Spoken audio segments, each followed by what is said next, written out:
내 형부, 내 누나와 결혼한 형부가 내 아내에게 사랑한다고 고백했다. 그로 인해 어제 우리 가족 안에서 끔찍한 일들이 연이어 벌어졌다. 갑자기 형부가 아내에게 점심을 함께 먹자고 요청했다. 뭔가 얘기할 게 있다며. 아내가 내게 그 얘기를 했을 때 그녀는 조금 혼란스러워 보였지만 크게 걱정하지는 않는 듯했다. 안개 낀 눈빛에 오신 것을 환영합니다. 금지된 열정 속에서 길을 잃은 눈빛, 매혹적이고 은밀한 불륜 이야기.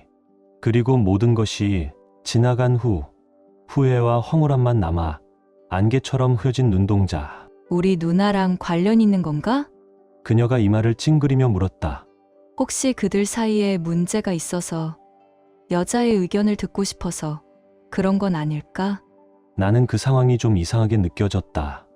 형부가 이렇게 아내에게 연락한 적은 없었지만 그동안 자주 아내와 다른 가족들에게 일상적인 이유로 문자를 보냈으니 큰 문제가 있을 것 같지는 않았다. 우리는 끈끈한 가족이니까 서로 어려운 일을 함께 도와주는 건 흔한 일이잖아. 내가 불안함을 떨쳐내며 말했다. 아내는 동의하며 다음날 점심에 회사 근처 카페에서 형부를 만나기로 했다. 다음날 아침 아내가 출근 준비를 하면서 다시 점심 이야기를 꺼냈다. 아직 뭔지 잘 모르겠어. 그녀가 걱정스러운 목소리로 말했다. 나는 그녀를 안심시키며 말했다. 아마 심각한 일은 아닐 거야. 그가 뭔지 얘기할 테니. 우리가 도와야 할 일이면 같이 해결하자. 바쁜 점심시간의 카페는 보통 사람들로 북적였다. 아내는 사람 많은 곳에서 좀 더 안심하는 듯했다. 아내는 조금 일찍 도착해 창가의 자리를 잡고 입구를 지켜봤다. 몇 분 후 형부가 도착했다. 아내는 형부를 평소보다 더 긴장한 모습을 보며 봤다. 그들은 몇 분 동안 일이나 아이들에 대해 평범한 대화를 나눴지만 음식이 나오자마자 형부는 깊은 숨을 쉬며 본격적으로 얘기를 시작했다. 형부는 아내에게 칭찬을 하기 시작했다. 그녀가 얼마나 예쁜지, 그의 인생에서 그녀가 얼마나 큰 빛이 되는 존재인지, 그와 같은 감정을 처음 느껴본 것 같다고 말했다. 그는 조금 떨리는 목소리로 처음 봤을 때부터 너를 사랑했다고, 너만 있으면 나는 왕처럼 대할 거야. 너에게 모든 걸 줄 수 있어. 라고 말했다. 아내는 깜짝 놀라서 그를 쳐다보았다. 이 말을 믿을 수 없었다. 형부, 내 누나의 남편이자 두 아이의 아버지가 아내에게 이렇게 마음을 쏟아내는 모습이 너무 충격적이었다. 그는 계속해서 큰 약속을 하며 만약 그들이 함께 한다면 얼마나 달라질지에 대해 얘기했다. 그는 그 감정을 몇 년 동안 숨겨왔다고 했다. 그녀를 멀리서 지켜보며 점점 더 그들이 함께해야 한다고 느꼈다고 했다. 아내는 그를 방해하려 했지만 그는 마치 이 대사를 수천 번 연습한 것처럼 그녀의 말을 끊고 계속 말했다. 이 남자는 항상 아내와 친근한 관계였었다. 우리 가족은 자주 모여서 서로를 도와주고 형부는 언제나 우리 아이들에게 재미있는 삼촌이었다. 가족 바베큐, 명절에도 빠짐없이 나타나는 사람이었다. 그가 아내에게 자주 문자를 보냈지만 그 내용은 언제나 아이들 일정이나 가족 행사와 관련된 것들이었다. 성적인 내용은 전혀 없었다. 이상한 신호를 보낼 이유가 전혀 없었다. 사실 형부는 내 어머니에게도 문자를 보내고 전화를 했다. 그들과도 친근한 관계였기에 우리는 전혀 이상하게 생각한 적이 없었다. 그는 늘 좋은 사람, 믿을 수 있는 사람이었다. 그래서 아내가 그 일을 나에게 얘기하는 순간 내 심장은 무너지는 듯했다. 아내는 그가 말을 끝내지 못하게 했다. 그녀는 일어섰고 의자가 바닥을 긁는 소리와 함께 방을 나갔다. 그녀는 떨리는 손으로 나에게 전화를 걸어 방금 일어난 모든 일을 이야기했다. 형부의 문자 메시지가 먼저 도착했다.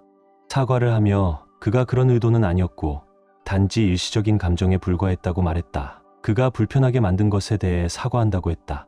하지만 이미 일은 벌어졌다. 아내는 일을 일찍 마치고 집으로 돌아와 이 이야기를 나에게 전했다. 그녀의 전화는 형부의 전화를 받으며 끊임없이 울렸다. 나는 아내에게 그 중 하나를 받도록 하여 스피커폰으로 연결하자고 했다. 그가 울면서 내게 말하지 말라고 애원하고 있다는 걸 들었다. 그는 그것이 실수였고 신호를 잘못 읽었으며 그녀가 같은 감정을 느꼈다고 착각했다고 말했다. 사실 우리가 지난 주말 함께 있었을 때 형부는 아내가 자신에게 관심을 보였다고 생각했다. 그들은 우리 부엌에서 잠깐 둘만 있었을 때 그가 뭔가 연결된 느낌을 받았다고 했다. 아내는 굉장히 자유로운 성격이라 그런 행동을 유머로 생각할 수도 있겠지만 이건 우리가 상상할 수 있는 이상이었다. 그는 그녀에게 내가 알았는지 물었고 나는 스피커폰을 통해 알고 있다고 대답했다. 그때부터 그는 계속 나에게 애원하기 시작했다. 그가 우리 사이의 비밀을 지켜달라고 했다. 그것은 꽤 오랫동안 지속되었고 우리는 그를 들으면서 가만히 있었다. 내가 제일 궁금했던 건 그가 예전에 내 누나와 바람을 피운 적이 있는지였다. 그는 그것을 부인했다. 아이들 생명을 걸고 맹세하며 그게 전부 아내 때문이었다고 말했다. 그는 내가 그녀만을 이해해야 한다고 말했다. 그때부터 나는 듣기를 멈췄다. 나는 그에게 오늘은 아무것도 하지 않을 것이며 내일 다시 연락하겠다고 말했다. 이제 우리는 이 엉망인 상황에서 어떻게 해야 할지 모른 채 남겨졌다. 아내는 지금 당장 차를 타고 가서 내 누나에게 말해야 한다고 했다. 하지만 내 누나의 가정을 망치는 것에 대한 생각은 너무 괴로웠다. 내가 내 조카들에 대해 생각할 때마다 구토가 밀려왔다. 나는 누나에게 말하는 것이 맞다고 알았다. 하지만 아내에 대한 생각이 들었다. 그녀의 잘못은 아니지만 가족에서 어떤 원망을 받을 건 분명했다. 설령 누나가 그와 이혼하지 않고 재결합하더라도 우리는 예전처럼 다시 함께할 수 있을지 의문이었다. 이 모든 사건은 내 가족을 완전히 무너뜨릴 수 있다. 나는 형부에 대해서는 신경 쓰지 않는다. 그는 내 가족을 파괴하려 했지만 나는 다른 사람들을 신경 쓴다. 업데이트. 어젯밤 내가 내 누나에게 빨리 이야기해야 한다고 했던 것처럼 맞았다. 자정이 조금 지나 누나에게서 전화가 왔다. 그녀는 화가 나서 내가 뭔가를 알려야 한다고 했다. 내 심장은 내려앉았다. 그녀는 울면서 내게 설명했다. 형부가 그녀에게 울며 내 아내가 그와 불륜을 시도했다고 말했다고 했다. 그는 내 아내가 주도했다며 모든 책임을 그녀에게 돌렸다. 나는 믿을 수 없었다. 나는 즉시 누나에게 그게 아니라고 말하며 바로 가겠다고 말했다. 이 문제는 전화로 해결할 것이 아니라 얼굴을 보고 해결해야 한다고 느꼈다. 나는 전화를 끊고 급하게 부모님께 전화했다. 부모님께서도 내가 겪고 있는 상황을 빠르게 설명하자 아버지는 분노했고 어머니는 충격을 받으셨지만 단호한 태도를 보였다. 그들은 바로 내 누나 집으로 가서 아이들과 함께 시간을 보내며 그녀가 지금 절실히 필요로 하는 지원을 하기로 했다. 그 다음 나는 내 동생에게 전화를 걸었다. 그는 잠에서 깨어나 혼란스러워하다 상황을 알리자 걱정이 되어 바로 우리 집에 와서 아이들을 돌봐주기로 했다. 그의 침착한 모습이 아이들에게 위안을 줄 것이라고 생각했다. 그 사이 아내는 이미 짐을 싸고 있었다. 얼굴은 창백하고 기운이 없었다. 그녀는 대면해야 한다는 사실이 두려웠지만 반드시 해야 한다는 것을 알고 있었다. 우리는 급히 집을 떠났다. 내 누나 집으로 가는 길은 생각보다 길었다. 차 안의 침묵은 무겁고 우리는 각자의 생각에 잠겨 있었다. 도착했을 때 상황은 내가 상상했던 것보다 훨씬 더 긴장된 분위기였다. 내 누나는 현관 앞에서 형부와 함께 있었다. 우리가 도착했을 때 그는 패배한 사람처럼 보였다. 눈은 바닥을 향하고 그의 자세는 완전히 무너져 있었다. 그는 그가 보낸 문자와 음성 메시지를 가지고 있다는 것을 알고 있었다. 그의 배신을 증명할 결정적인 증거들이었다. 나는 그가 이 밤에 내 누나에게 전화로 거짓말을 하면서 무슨 목적을 두고 있었는지 모르겠다. 아마 그는 자신이 먼저 이야기를 꺼내서 상황을 왜곡하려 했던 것일지도 모른다. 하지만 그것은 헛된 노력이었다. 우리가 그들에게 다가갈 때 공기 중의 긴장감은 뚜렷하게 느껴졌다. 아내는 떨고 있었다. 그녀의 얼굴은 억제된 분노와 상처의 가면 같았다. 그녀는 아무 말 없이 내 누나에게 자신의 전화를 건넸다. 내 누나는 차분한 손으로 전화를 받았지만 눈은 분노와 고통이 섞인 채로 불타오르고 있었다. 그녀는 문자 메시지를 천천히 넘기며 읽었다. 각 문자를 읽을 때마다 그녀의 표정은 점점 더 단단해졌다. 그 후 그녀는 음성 메시지를 들었다. 그가 했던 고백과 그녀가 거절한 증거가 담겨 있었다. 형부는 갑자기 울기 시작했다. 이 남자는 매일 불타는 건물에 뛰어들고 위험을 무릅쓰고 아무런 주저함 없이 일하는 사람이었다. 그가 이렇게 부서지고 연약해 보이는 모습을 보는 건 충격적이었다. 그의 울음은 깊고 거칠었으며 후회와 두려움으로 들려왔다. 이 장면은 거의 현실감이 없었다.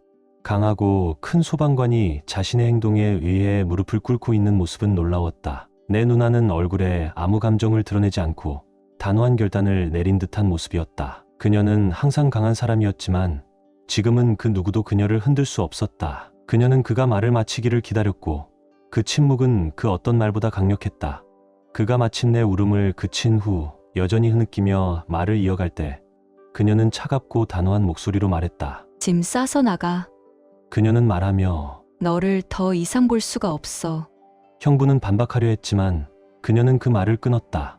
그만해. 그녀가 단호하게 말했다. 너는 아무리 말을 해도 이 상황을 해결할 수 없어. 그녀는 그를 외면하고 내 아내에게 다가가 그녀를 끌어안았다. 그것은 그들 사이의 연대감이 드러나는 순간이었다. 이 절망적인 상황 속에서 그들에게는 작은 위안이 되었다. 그들은 대학 때부터 친구였고 그들의 결속력은 확실했다. 모든 일이 이렇게 엉망이지만 그들이 함께 서 있는 모습은 안도감을 주었다. 나는 형부와 함께 남겨졌다. 그는 완전히 망가져 있었다. 얼굴은 울음으로 붉고 부풀었으며 어깨는 축 처져 있었다. 그는 나를 바라보며 이해나 용서를 구하는 듯한 눈빛을 보냈다. 하지만 나는 아무것도 줄 수 없었다. 그는 말을 하려 했고 그의 목소리는 갈라지며 떨렸다. 하지만 나는 그를 끊었다. 너는 나가야 한다. 나는 단호하게 말했다. 이건 내가 만든 일이니까 내가 그 결과를 감당해야 한다. 그는 패배한 듯 고개를 끄덕이며 천천히 집 안으로 들어가 짐을 싸기 시작했다. 내 누나는 아내와 함께 남았다. 두 사람은 조용히 대화를 나누며 서로를 지지하고 있었다. 그날 밤은 모든 일이 흐릿하게 지나갔다. 우리는 내 누나를 돕기 위해 계획을 세우며 그녀가 아이들을 어떻게 보호할지 고민했다. 내 누나는 아내에게 왜 그녀의 남편이 이런 일이 일어날 수 있다고 생각했는지 물어보기 시작했다. 그가 분명히 뭔가 이유가 있어서 내가 그를 좋아한다고 생각했겠지. 내 누나는 그렇게 말했다. 우리 결혼 생활에 아무런 문제가 없었어. 모든 게 괜찮았어. 아내는 이 말을 듣고 울었다. 눈물이 얼굴을 타고 흐르며 상황을 이해하려 애쓰고 있었다. 너는 아무것도 잘못한 게 없어. 그녀가 떨리는 목소리로 말했다. 너는 그저 내 자신이었을 뿐이야. 아내는 다시 내 누나에게 전화를 건넸다. 그들은 함께 지난 2년 동안 주고받은 모든 문자 메시지를 꼼꼼히 살펴보았다. 그들은 각 메시지를 하나하나 읽으며 부적절한 행동의 흔적을 찾았다. 하지만 그런 건 없었다. 아내는 그저 자신답게 행동한 것이었다. 그녀는 장난기 많은 성격으로 항상 사람들을 웃기고 놀리고 다녔다. 그게 그녀를 사랑스럽고 다가가기 쉽게 만들었다. 형부도 비슷한 유머 감각을 가지고 있었고 그들은 항상 서로를 가볍고 무해하게 놀리곤 했다. 그녀는 내 어머니나 동생과도 그렇게 지냈다. 사람들과 상호작용하는 방식이 그랬다. 아내가 지금 생각할 수 있는 유일한 일은 지난 주말에 일어난 일이었다. 그들은 모두 함께 우리 집에서 있었고 아내와 형부는 동시에 냉장고를 열었다. 그들은 누가 먼저 가져갈지 장난으로 밀쳤고 웃으면서 그런 일이 일어났다. 형부는 아내에게 양보했지만 그 후 그녀의 허리를 지나쳐서 맥주를 집으려고 손을 뻗었다. 아내는 그 순간 그가 그렇게 손을 뻗은 것이 조금 부적절하게 느껴졌다고 고백했다. 그건 아주 잠깐의 감정이었고 그녀는 큰일로 만들지 않으려고 지나쳤다고 했다. 이제는 자신의 침묵이 형부에게 잘못된 희망을 주었을까 하는 생각이 든다고 했다. 내 누나는 들으면서 그 어떤 것도 아내의 잘못이 아니라고 했다. 그녀는 아내를 잘 알기에 아내의 장난스러운 성격이 결코 더 이상의 의미를 가지지 않다는 것을 이해했다. 너의 잘못이 아니야. 그녀가 안심시켰다. 아내는 고개를 끄덕였지만 죄책감은 여전히 남아있었다. 메시지를 다 읽어가며 분명히 그들 사이에 상호적인 끌림은 없었다는 것이 확실해졌다. 형부는 아내가 잘못한 신호나 비밀스러운 플러팅은 없다고 확신했다. 아내는 그저 그녀답게 행동한 것이었고 형부는 그것을 왜곡하여 전혀 다른 것으로 만들었다. 이 오해가 이렇게 큰 고통을 초래했다는 사실은 거의 견딜 수 없을 정도였다. 하지만 지금은 최소한 내 누나는 아내를 믿고 있었다. 그리고 내 누나는 형부의 맥북을 뒤지기 시작했다. 더 이상 알지 못한 것들이 무엇인지 확인하기 위해서였다. 그녀는 분노와 초조함에 휩싸여 있었다. 손이 떨리며 키보드를 입력하고 있었다. 비밀번호를 추측하더니 세 번째 시도에서 깊은 숨을 내쉬며 접속에 성공했다. 그녀는 그의 파일들을 하나하나 검색하며 이 끔찍한 상황에 대해 더 많은 빛을 비추기 위해 노력했다. 오래된 사진들. 그 사진들은 몇 년 전부터 찍힌 것들이었다. 더 불안한 점은 그 사진들이 항상 아내 혼자만 찍힌 것이다. 가족들이나 자연스러운 순간들이 아니라 모두 아내만 찍힌 사진이었다. 내 누나는 사진들을 넘기며 그녀의 분노는 점차 차가운 공포로 바뀌었다. 그 중 하나는 몇 년 전 우리가 부부 여행으로 카리브해에 갔을 때 찍힌 사진이었다. 그것은 아이들 없이 보낸 드문 여행이었다. 아내는 그곳에서 더 편안하게 느끼며 평소에는 입지 않던 비키니를 입었다. 보통은 더 겸손한 수영복을 선호했지만 그때는 편안함을 느껴 그렇게 한 것이다. 그 비키니를 입은 아내의 사진이 약 50장 정도 있었다. 그 모든 사진은 그녀의 지시 없이 찍힌 것이었다. 내 누나는 그 사진들을 넘기면서 얼굴이 창백해졌다. 이 사진들이 그의 비밀스러운 집착의 증거라는 사실은 분명했다. 그는 수년간 이런 사진들을 몰래 찍어 모은 것이었다. 가족, 행사 속에서 숨어있던 그의 집착이 드러난 것이다. 이제 제한 명령을 내야 하는 걸까? 내 누나는 낮은 목소리로 혼잣말을 했다. 우리가 상상한 것보다 훨씬 더 끔찍한 상황이 되어버렸어. 그는 이제 단순한 집착을 넘어선 문제였다. 내 누나는 나와 아내를 불러 사진들을 보여주었다. 아내는 충격을 받아 입을 막으며 숨을 헐떡였다. 아내는 그가 이런 일을 했다는 사실을 전혀 몰랐다. 그의 집착에 대한 전혀 감을 잡지 못했다. 내 누나의 분노는 이제 깊은 배신감으로 바뀌었고, 그녀는 법적 대응, 아이들을 보호하기 위한 조치, 그리고 접근 금지 명령 등을 언급하기 시작했다. 이제 우리가 고려해야 할 모든 가능성들이었다. 우리는 모두 이 새로운 발견에 당황하며 우리가 알고 있던 그 사람, 신뢰하던 남편, 아버지, 형부는 자신이 숨기고 있던 어두운 면을 드러냈다. 이건 단순한 사랑에 빠진 감정이 아니었다. 그것은 훨씬 더 교활하고 위험한 것이었다. 불행히도 이 혼란은 계속됐다. 내 누나는 어젯밤 형부와 얘기하며 그가 스스로 변명할 기회를 주었다. 그녀는 진실을 듣기로 결심했으며 아내를 직접 참여시켜서 거짓말이나 반쪽짜리 진실이 없도록 하기로 했다. 그들은 아내와 함께 페이스타임 전화를 연결했고 나는 카메라 없이 듣고 있었다. 내 마음은 분노와 두려움이 섞여 있었다. 내 누나는 꼼꼼한 성격이라 그 대화를 전부 녹음해 두었다. 전화를 시작하자마자 그 긴장감이 뚜렷하게 느껴졌다.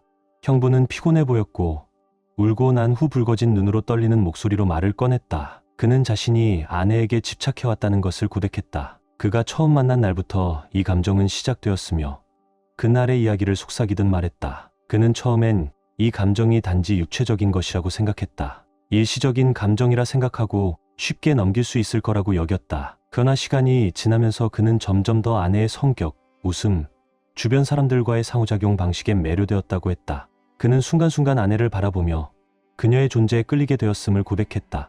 아내는 그저 자신이었을 뿐인데 그는 자신이 이 감정을 억누르려 했다고 했다. 그것이 해롭지 않다고 스스로 믿으려 했지만 점점 집착은 강해졌다고 했다. 그는 그녀와 더 자주 가까이 있고 싶어 했고 가족 행사에 자원하여 도움을 주거나 사소한 것들에 대해 문자를 보내며 자신을 더 가까이 만들려 했다. 그의 집착은 점점 커졌고 결국 아내에게 고백할 수밖에 없게 되었다. 그는 자신이 아내도 같은 감정을 느낀다고 믿었고 이 모든 일이 잘 될 것이라고 확신했다. 내 누나는 조용히 듣고 있었다. 그녀의 얼굴은 억제된 분노와 상처의 가면 같았다. 그녀는 형부가 스스로 무덤을 파는 모습을 지켜보며 아무 말도 하지 않았다. 아내는 그와 오래도록 이어져 온 집착을 듣고 충격을 받은 모습이었다. 그가 이렇게 깊게 집착하고 있었다는 사실을 견디는 것이 거의 불가능할 정도였다. 그가 말을 마쳤을 때 방 안은 깊은 침묵으로 가득 찼다. 내 누나가 마침내 말을 꺼냈다. 차가운 목소리로 하지만 단호하게 말했다. 왜 내 아내가 너를 위해 나를 버릴 거라고 생각했어? 그녀의 눈빛은 형부를 찔러보듯 쏘아보았다. 형부는 말을 더듬으며 적당한 말을 찾으려 애썼다. 그는 상상한 상호적인 끌림에 대해 언급하며 아내가 보냈던 신호들을 자신이 잘못 해석했다고 말했다. 그 순간 아내와 내 누나는 분노와 좌절을 터뜨렸다. 욕설과 비난이 쏟아졌다. 배신감과 상처가 한꺼번에 터져나왔다. 아내는 전화를 끊었다. 그녀의 손은 떨리고 얼굴은 창백했다. 그녀는 나와 우리에 대해 걱정하고 있었다. 반복해서 나에게 말하길 그 끌림은 일방적이었다고 했다. 나는 그녀를 믿었다. 항상 그랬다. 설령 그가 그녀를 신체적으로 매력적이라고 느꼈을지라도 나는 그녀가 그 감정을 행동으로 옮기지 않았을 것임을 알았다. 아내는 신뢰와 충실함에 대해 매우 진지한 사람이다. 우리 관계 초기에 이미 그것을 명확히 했다. 이 모든 일은 형부의 왜곡된 환상에 불과했다. 위험한 망상으로 우리 가족을 거의 망가뜨릴 뻔했다. 전화를 하면서 쌓여온 긴장감은 결국 폭발했다. 아내의 목소리는 분노와 상처로 얽혀 있었고 내 누나는 차갑고 용서할 기미가 보이지 않았다. 분노와 상처의 물결이 몰려왔다. 공기는 배신과 불신으로 가득 찼다. 아내는 떨리는 손으로 전화를 끊고 내게 돌아서며 두려움과 혼란이 섞인 눈으로 나를 바라보았다. 그건 일방적이었어. 아내는 떨리는 목소리로 말했다. 난 그것이 아니라고 생각했어. 나는 그녀를 진정시키려 애쓰며 대답했다. 그녀는 그런 사람이 아니었다. 그녀는 신뢰를 진지하게 생각한다. 처음 만난 날부터 우리는 서로에 대해 신뢰와 충실함을 확고히 다졌기 때문이다. 이 사건은 형부의 왜곡된 환상이었고 우리의 가족을 완전히 파괴할 뻔한 위험한 망상이었다. 그가 믿었던 것은 현실과 동떨어진 환상이었다. 그 이후 나는 내 누나와 다시 얘기했다. 처음 충격이 가라앉고 나서야 우리는 조금 더 차분히 얘기할 수 있었다. 내 누나는 결단력 있게 말했다. 내 아이들을 보호하는 게 우선이야. 그녀는 월요일 아침에 변호사를 만나기로 결정했다고 했다. 아이들에 대한 법적 보호 조치를 취하고 이 사태에서 그들을 가능한 한 많이 보호하려고 했다. 내 형부는 어제 집으로 돌아갔다. 누나는 그가 돌아오는 것을 원한 것이 아니었지만 법적으로 그를 막을 방법이 없었다. 상황은 혼란스럽고 배신이 분명했지만 그는 여전히 집에 있을 권리가 있었다. 법적 절차가 진행될 때까지 그는 집에 있을 수 있었다. 그 집안 분위기는 매우 긴장되고 불편했다. 말하지 않은 말들과 느껴지는 원망으로 가득 찼다.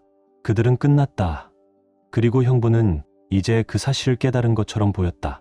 그의 눈빛은 공허했다. 그가 그들의 결혼을 다시 회복할 가능성이 없다는 것을 이해한 듯한 눈빛이었다. 변호사는 내 누나에게 형부의 행동이 최근 며칠 동안 문서화되었기 때문에 그녀가 아이들에 대한 전면적인 양육권을 얻을 가능성이 크다고 말했다.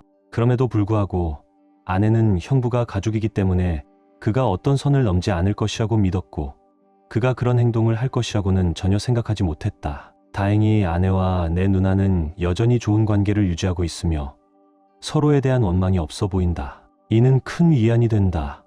우리는 모두 괜찮아질 것이다. 다만 시간이 좀 걸릴 것이다. 댓글을 달아주고 응원해준 모든 분들께 감사드린다. 이번 일에서 내 가장 큰 걱정은 내 누나와 그녀의 아이들이었다. 형부의 행동이 그들의 삶에 미친 영향은 엄청나다. 그들의 보호와 정서적 웰빙을 보장하는 것이 우리의 최우선 사항이 되었다. 특히 아이들은 이런 독성적인 상황에서 보호받아야 하며 그들의 안정감과 정상적인 삶을 유지하기 위해서는 신속하고 단호하게 대처해야 한다. 우리는 증거를 모으는 것에 망설이지 않았다. 문제를 정면으로 다루고 법적인 도움을 받아 모든 관련자의 안전과 웰빙을 보장했다. 미루거나 부정하는 것은 더 큰 해를 초래할 수 있었다. 이 이야기에 대해 어떻게 생각하시는지요? 아래에 댓글을 남겨주세요. 5개의 이야기를 들어주셔서 감사합니다.